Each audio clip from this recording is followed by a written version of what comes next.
Have you ever looked into someone's eyes? They smiled, they nodded, they even said they were proud of you. But something deep inside you twisted, like your soul whispered, "This person doesn't mean it." You can't explain it. There's no proof, no fight, no betrayal, nothing on the surface, but their energy feels off. Their applause sounds hollow. Their laughter feels rehearsed. And when you rise, they pause for just a second before pretending to clap. This is no coincidence. You're not crazy. Carl Jung called it the shadow, the dark, unspoken side of the human psyche. It hides behind fake smiles, polite compliments, and empty cheers. But inside, it holds a storm: envy, resentment, hate, and secret competition. And if you keep ignoring that whisper in your gut, you'll pay the price, emotionally, mentally, sometimes even physically. Because when hate wears a mask of love, it becomes a slow poison. It doesn't stab you in the back. It drains you while hugging you. In this video, I'll reveal 8 disturbing signs that someone close to you secretly hates you. Not dislikes, hates. And trust me, most people don't recognize these signs until it's too late, until they're betrayed, used, or broken. But if you stay with me till the end, sign number 8 will flip a switch in your brain and change how you read people for the rest of your life. Let's begin. Chapter 1. Sarcasm. Contempt, the poison. Behind the joke. You're so sensitive. Relax. I was just joking. You've heard that, haven't you? It sounds casual, playful even, but it cuts. Every single time. What if I told you those aren't jokes? They're weapons, wrapped in a smile. Because sarcasm isn't always harmless. Sometimes it's surgical hate. They know your insecurities, your weight, your background, your past mistakes, and they keep poking them over and over while everyone else laughs. You feel cornered, embarrassed, but if you react, you become the problem. Chill. Don't be dramatic, but let's call it what it is: emotional manipulation. Carl Jung once said, "Everything that irritates us about others can lead us to an understanding of ourselves. But people who refuse to understand themselves project that irritation outward. They make you their emotional dump." So their sarcasm isn't comedy, it's contempt. And their laughter, it's a camouflage. If their jokes always sting, if you feel anxious around their humor, if you laugh with everyone else but cry alone later, that's not friendship. That's psychological warfare. They aren't joking, they're hurting you. Slowly, skillfully, and without leaving a bruise. Chapter 2. Subtle sabotage. The knife in the back, wrapped in concern. Ever had that friend who forgot to mention something important? That one piece of info that could have changed everything? Or the one who accidentally gave you advice that made things worse? They missed your big moment, didn't show up when it mattered most, claimed they were busy? Again? Once. Okay, life happens. Twice? Coincidence. But 3 times? 4? Every time? That's not bad memory. That's intentional sabotage. And the worst part? They don't stab you in the back. They do it while hugging you. Carl Jung warned us, the person who feels inferior will often try to lower others rather than rise themselves. They don't want to see you win, because every step you take forward reminds them of where they're stuck. So what do? They keep you small, quietly, gently, through forgetfulness, bad advice, fake encouragement. They'll say, "I was just trying to help." But deep down, they know exactly what they're doing. And what makes it terrifying is they look like your support system, but they're the quiet storm destroying your confidence from the shadows. If someone keeps delaying your growth, missing your moments, feeding your doubt, it's not concern, it's control. They don't want to lose you, but only as long as you stay beneath them. Chapter 3. Silent competition. When every win becomes a war, you share good news, a promotion, a new project, a small win. You expect a smile, maybe a hug. But what you get is, oh yeah, guess what I just did? Suddenly, your moment isn't yours anymore. You shine and they dim the lights. You rise, they raise themselves higher. But not to celebrate with you, to overshadow you. It's never direct, never loud, but always there. That subtle shift in tone, that forced smile, that desperate need to match or beat you. Carl Jung nailed it. Everything that about others can lead us to an understanding of ourselves. But instead of understanding, they compete. Because what they see in you, growth, happiness, purpose, is what they've neglected in themselves. So they turn every celebration into a scoreboard, every congratulations into an arms race. Not because they hate your success, but because your light makes their shadow feel darker. You didn't enter a competition, but they did. Silently, secretly, relentlessly. If you constantly feel like your wins start invisible wars, if your happiness triggers passive comparison games, you're not growing with a friend. You're surviving a silent enemy. This isn't support. It's ego wrestling in disguise. Chapter 4. Superficial kindness. The smile that never reaches the eyes. They say all the right things. I'm proud of you. So happy for you. Wow, that's amazing. But your heart doesn't buy it, because deep down, you can feel it.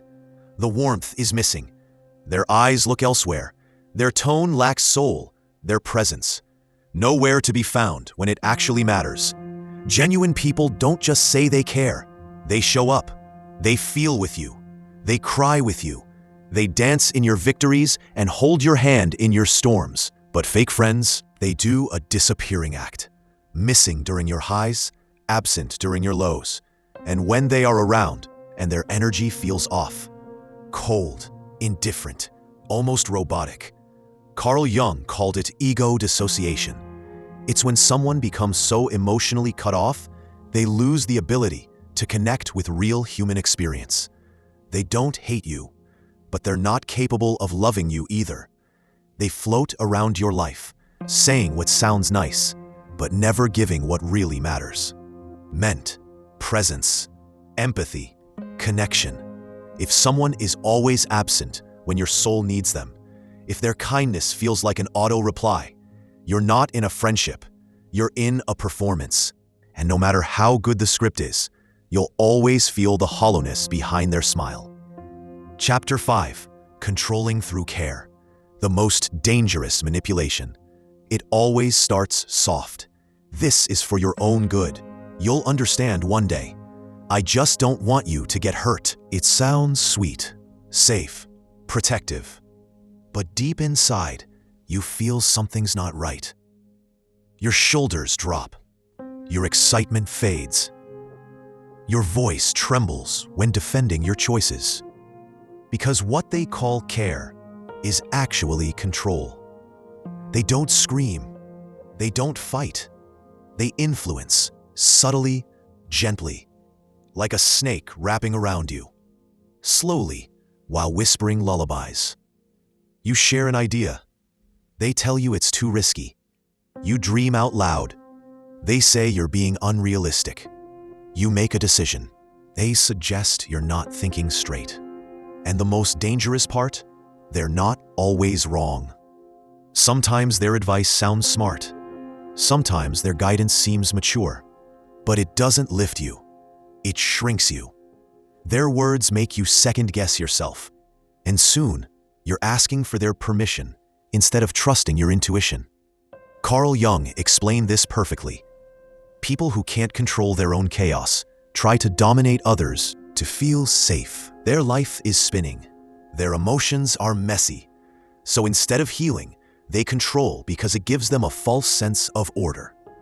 They don't believe in your growth. They believe in their grip over you. So they play the long game.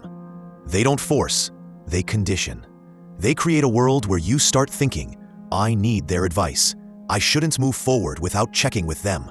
What if they're right and I fail? But let me ask you, if someone's care consistently makes you feel powerless, doubtful, or dependent, is that really care?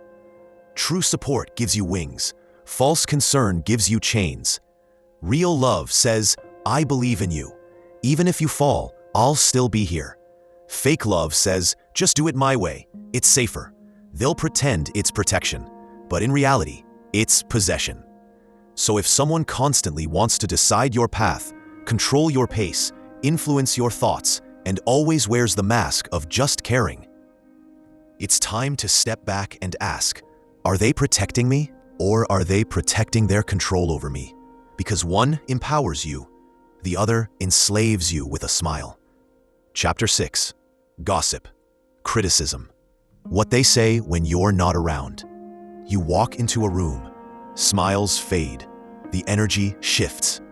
People look at you, then look away. Nobody says anything, but you feel it. Something's been said. Something's been twisted. This is how gossip works.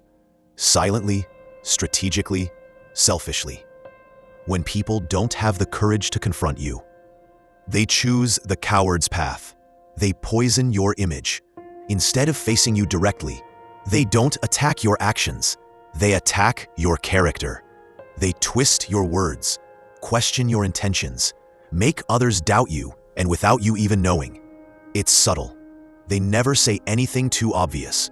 Just enough to create suspicion.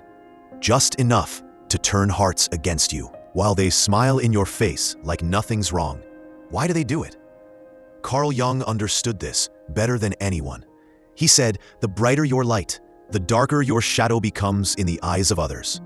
Insecure people can't handle someone who owns their truth. So they don't try to match your energy. They try to mute it. They gossip because your growth threatens them. Your presence exposes their absence. Your confidence highlights their insecurity, and your peace and disturbs their chaos. So what do? They turn to backdoor warfare. They stab you with words you'll never hear, and then shake your hand like nothing happened. But here's the truth, Guru. Gossip reveals more about the speaker than the subject. It's not your character on trial. It's theirs. People who are at peace with themselves don't feel the need to destroy others.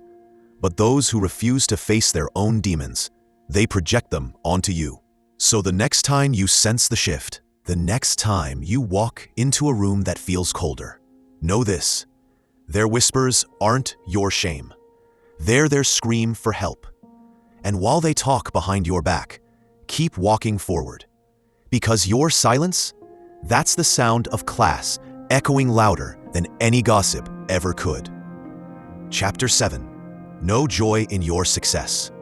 The emotional absence that speaks volumes. They stood by you when you were broke, when life was hard, when everything was falling apart. They were there. But the moment you started rising, getting back on your feet, finally tasting the fruit of your struggle, silence. No, wow, I'm proud of you. No celebration, not even a genuine smile. You send them the news. They respond with, cool. You tell them about your new job, your win, your progress. They nod, and then change the subject. You feel the coldness, that subtle emotional vacuum, and it hurts. Why? Because when you were low, you were relatable. You were no threat. Your failure made them feel better about their own. But now that you're growing, glowing, evolving, you remind them of everything they're not. They can't clap for you because your success shines too bright against their shadowed self-worth. They may pretend. They may say, that's amazing. But their energy, it never lies. Their eyes won't light up. Their tone will feel flat. And deep inside, you'll feel the truth. They don't want to see you win, because every step you take forward feels like a step away from them. Carl Jung said it clearly. If someone cannot rejoice in your joy, they're battling an internal war. Your success becomes a mirror, and what they see isn't your happiness, it's their own stagnation. So instead of rising with you, they retreat. Not because you've changed, but because your change reminds them they didn't. It's heartbreaking to realize that the ones who walked with you through pain can't walk beside you through progress. But here's what you must understand. Chapter 8. Body language. The truth they can't hide. Words are crafted. Smiles are practiced. compliments can be rehearsed. But the body tells on you. See, when someone doesn't like you, truly, deeply, even secretly, they might never say it out loud. They might never confront you. In fact, they'll say everything right. I'm happy for you. You deserve it. You've come so far. But while their mouth is reciting poetry, their body is screaming betrayal. The smile is too stiff. It vanishes before it even fully forms. Their eyes don't light up. They avoid eye contact. Their body turns slightly away from yours. Their tone lacks soul. Their energy that feels off. You feel it in the room before they even open their mouth. And no, you're not imagining things. You're not being dramatic. What you're experiencing is a deep, ancient intelligence inside you, called intuition. Carl Jung said it best. The unconscious always speaks through the body. Even when someone lies with their words, their body will leak the truth. Here's the secret no one tells you. When someone feels envy, hate, insecurity, or competition toward you, their nervous system reacts instantly. They may be smiling, but their jaw tightens, their shoulders lift, a sign of tension. Their breathing gets shallow. They blink faster. They look away when you talk about your success. They clap, a second too late. They hug you, but there's no warmth. Their body leans away, not toward you. These are not accidents. They're emotional microsignals, tiny betrayals that your soul picks up before your brain finds the evidence. Because here's the truth. Your intuition was designed for survival. Long before language was invented, our ancestors relied on body language, facial tension, tone, silence. You're wired to sense danger, even when it's wearing perfume and a smile. That's why, when you're around someone who secretly doesn't like you, you feel it in your stomach, in your chest. In the temperature of the room, you feel suddenly drained, uncomfortable, confused. Because you're hearing friend, but feeling threat. And that disconnection between words and energy, that's the glitch in the matrix. That's your warning. But most people ignore it. Why? Because they're conditioned to prioritize politeness over perception. Conclusion. So now that you've seen the signs, what do? You don't need to fight them. You don't need to expose them. You don't even need to hate them. You just need to protect your peace. Because peace is expensive, and you've been giving it away to people who didn't deserve it. It's time to set boundaries, to stop over-explaining, to stop hoping they'll finally clap for you. And most importantly, to stop pouring your light into someone who keeps handing you shadows. Because here's the harsh truth. Not everyone in your circle is in your corner. Some people sit beside you, not to support you, but to study your every move, waiting for the moment you slip. And those people, they don't stab with knives. They stab with fake smiles, delayed claps, and silent resentment. So today, you have a choice. Keep trying to win over the ones who secretly compete with you. Or choose yourself, your growth, your emotional freedom. Because self-love starts where fake love ends. If this video opened your eyes, don't keep it to yourself. Share it with someone who's been feeling this energy but didn't have the words for it. Drop a comment below and tell me, which sign exposed the most truth in your life? Which one hit you in the chest? And if you're ready for more raw, deep, psychological insights and real talks about human behavior, hit that subscribe button because this is just the beginning. We're going deeper, darker, and realer.